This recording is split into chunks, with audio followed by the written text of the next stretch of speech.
Dave, I just feel so honored sitting here. You know, I have stalked you for years. Me. What's your name?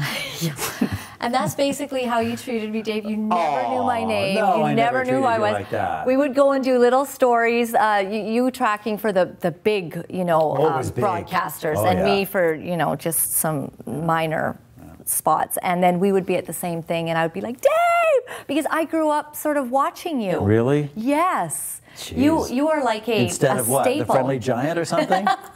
Okay, it wasn't that long ago, Dave. Yeah. Well, but that's you've interesting. been around a long time. Sure feels that way. Yeah. When did it all start for you?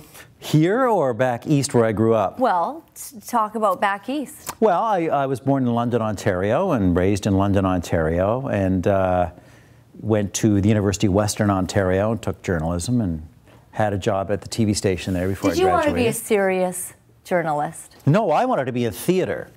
Ah. Because I got very enamored with theater in high school and in university, and I got swept up in it. And but then I realized that you could starve in Canadian theater. Right.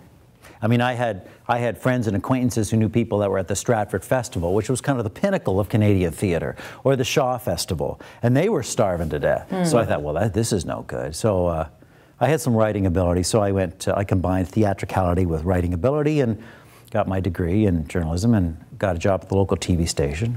And were you doing these serious reports? Yes, I was a general assignment reporter. For the station in London and then the station in Kitchener, which is just up the highway.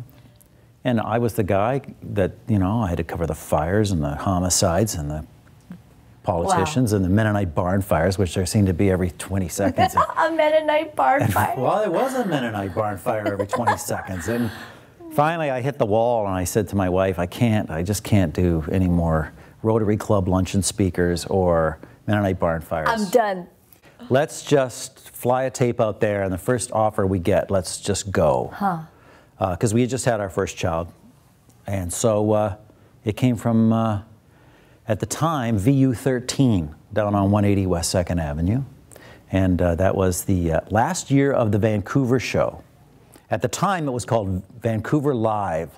Yes. And the two producers were two guys out of Los Angeles that Daryl Duke, who owned the station, had hired to come up and try and just inject some last vestige of life into this show, which had been quite an institution, I guess, in the city of Vancouver, although I didn't really know that. Right. And I got here, and 8 weeks after I got here, the station went on strike, and stayed on strike for 8 weeks in the, you know, brutal winter. And so I felt like a real schmuck. I thought, well, why did I move out here for this? Came back from the strike, and they canceled the show. So then I thought, well, now I'm really hooped. What am I going to do? And I slid into the newsroom where, of course, I had just come from a news operation back east. So I thought, and they said, well, what are we going to do with you? You're out there running around in costumes and stuff. And I said, well, let me do the lighter side for you. Yes. And those wacky human interest things. And so they kind of let me settle into the newsroom.